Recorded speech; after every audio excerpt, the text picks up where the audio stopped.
Hi guys, long time no see. I definitely have some reasons for that, but I really have not uploaded a video since April 22nd and I am so embarrassed.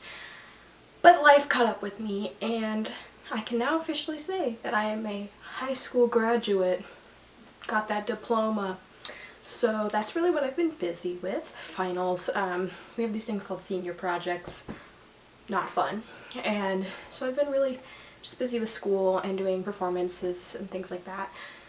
So no time to film, no time to shop, no time to experiment with makeup. But I really haven't been wearing makeup the past couple months, honestly. So I felt like getting all dolled up and filming a May favorites video for you guys because I didn't have an April favorites. So like I said, I haven't really tried a lot of new stuff, so this is just like my tried and true products. So I'm going to start with makeup and I'm going to start with eyes. Lorac has really been the only eyeshadow brand I've been using this past month. I've been using their original Lorac Pro, and I actually hit pan on the color Taupe, which I use in my eyebrows sometimes, and the color Champagne is pretty much almost gone. So I've been using this a lot. And I have been dabbling in the darker colors as well recently, and this white and cream color is basically my brow bone highlight every day.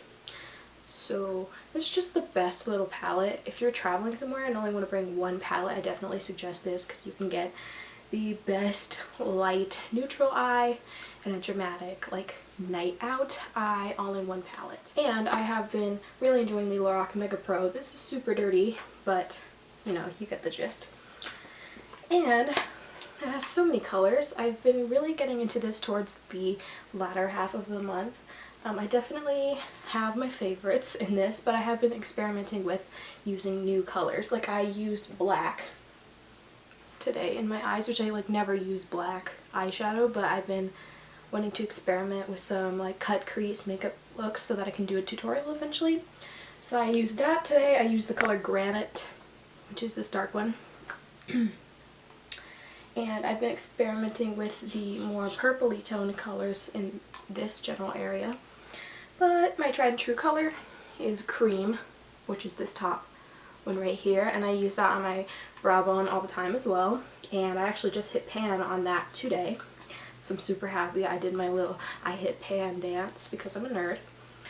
And I really just love this color Khaki for my eyebrows. I find that if you have light brown hair and you want to get a brow color that's a little bit lighter than your hair color, Khaki is perfect. I don't know what about it makes me look like I have perfect eyebrows. And, you know, but tried and true colors from this palette are the first three in the bottom row, which are Vanilla, Cashmere, and Smoky Topaz. You can create the nicest light smoky eye. I don't know if that makes sense. It's like a light gold smoky eye that I really love doing. Has a lot of dimension and a lot of shine, and it really brings out everybody's eye color. So that's that, and I've been pretty much using it all the time. Used it today, like I said, and I really suggest anyone get this palette because just like the other Lorac palette, it's really good at having a lot of neutral options and a lot of darker options that you can create full makeup eye looks without having to go to another palette. And under my eyes, I have not gotten a lot of sleep lately, so I've been using this Bare Minerals Stroke of Light Eye Brightener. Basically, I just put this on like a triangle under my eyes and it brightens it up. I don't know how well it's working because you can only do so much if you've had like no sleep, but yeah, I've been really relying on this lately, using it every day to at least make me look like I'm not a walking zombie. Now moving on to face products, I have two tried and true face products that I noticed recently. I have not changed up my cheek products in like 4 to 5 months, so basically this whole year. So I guess I really love them. This is the NARS blush in the color Luster. It's a nice coral color and it works well with my eye color, which is green, and my hair color. It's basically just the perfect slightly shimmery coral color for me. It always makes me look a little bit darker than I am, so it just gives some color to my face, especially because, you know, moral of the story, I haven't been sleeping. so it actually gives me some color when I'm done. And the same thing goes for this Bobbi Brown Shimmer Brick in the color pink. Basically, I just dust this over my cheekbones and it just highlights my face so that when I turn and the sun hits my cheeks, I glimmer in the light. Makes me look halfway decent. And what's good about this is it's actually not very chalky. Like, my grandma who gave this to me was like, oh my god, what's on your cheekbones? And I told her, and she was like, that looks really nice, because she thought it would be chalky, but it's really not. It works really well to make you look like you're awake and bright and summery. And as we're entering summer, that's very important. So let's just give it up to my favorite lipstick of all time. Nothing beats a matte mauve color for me, because apparently, you know, Kylie Jenner stole that from me. I was wearing matte mauves first, so just saying. This is the MAC Pink Plaid lipstick. Can't really see it, but I have used a lot of it up, and this thing is incredible. It lasts for a really long time, probably my longest lasting lipstick.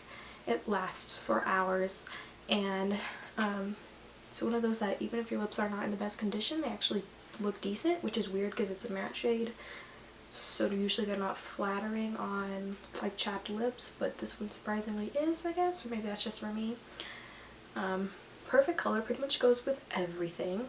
So now moving on to non-beauty favorites. I'm gonna start with games, because I just downloaded a bunch of games from Steam the other day, and I actually already finished one because I'm kind of obsessed with it. It's called Journal, and it was like 70 cents or like $1.99, really cheap on Steam.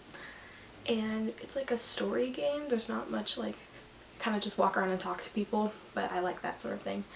And it was really sad, but really interesting. And I don't know, you just literally walk around and push space bars and talk to people, but tell me why I played it for an hour straight without stopping. Like, you think it would be boring, but it's not. And then you kind of end up piecing all this information together at the end. I didn't even realize I had beat it, and then the credits start playing and I'm like, no, wait, hold on, I'm not done with this game. But yeah, there's like a bunch of stories that overlap and it's really cool, so if you guys want to check that out, I would definitely suggest that. And Sims 2, I downloaded that back to my computer and I love it. I have, how many generations of family? I have 3 generations of full-grown family now. One of my Sims is a doctor. One of my Sims is dead. We're doing big things over in Sims. So I guess my only movie favorite this month is Pitch Perfect 2. I actually heard a lot of people were disappointed with it, but I loved it. I thought it was amazing, and Rebel Wilson is life. I just love her so much. And then I guess I'll go to TV as my last little segment in this video.